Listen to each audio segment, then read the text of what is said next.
In a historic turn of events, Donald Trump is set to become the oldest president ever sworn into office, surpassing Joe Biden's previous record. But here's where it gets interesting. While Biden's age was a constant topic of criticism, Trump's similar age hasn't faced the same level of scrutiny. Let's dive into why this 78-year-old president elect has managed to dodge the age debate that plagued his predecessor. During the final stretch of the campaign, Trump showed signs of fatigue that couldn't be ignored. There were those verbal slip-ups, like confusing Nikki Haley with Nancy Pelosi, and that bizarre town hall that turned into an impromptu dance party. Yet somehow, these moments didn't stick to him the way Biden's gaffes did. The numbers tell an interesting story. YouGov polling showed that by Election Day, 44% of Americans thought Trump was too old to be president, up from 35% earlier in the year.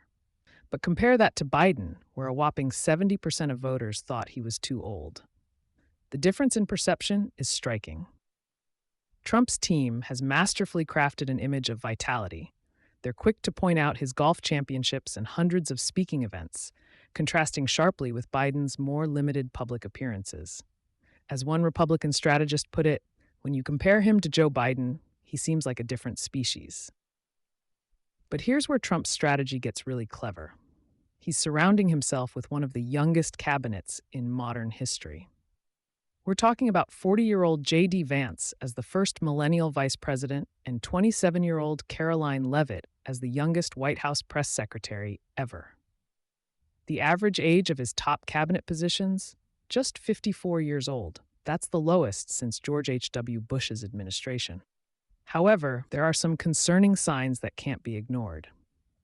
Trump's father developed dementia in his 80s, and analysis shows his campaign speeches have become longer, more repetitive, and more negative compared to 2016. We're talking about speeches averaging 82 minutes now, compared to 45 minutes in 2016, with a 13% increase in absolute terms like never or always. Former Biden officials are already warning that age-related attacks on Trump will intensify over the next 4 years. As one former aide put it, nobody beats Father Time. The question now isn't just about Trump's current fitness for office, but how he'll handle the demands of the presidency as he approaches his mid-80s. This unprecedented situation raises important questions about age in American politics. While Trump has successfully navigated the age issue during his campaign, the real test lies ahead. Will his younger cabinet help maintain the image of a dynamic administration? Or will the pressures of the presidency accelerate the aging process we've seen in previous presidents? As we stand on the brink of this historic inauguration, one thing is clear. The age debate in American politics isn't going away anytime soon.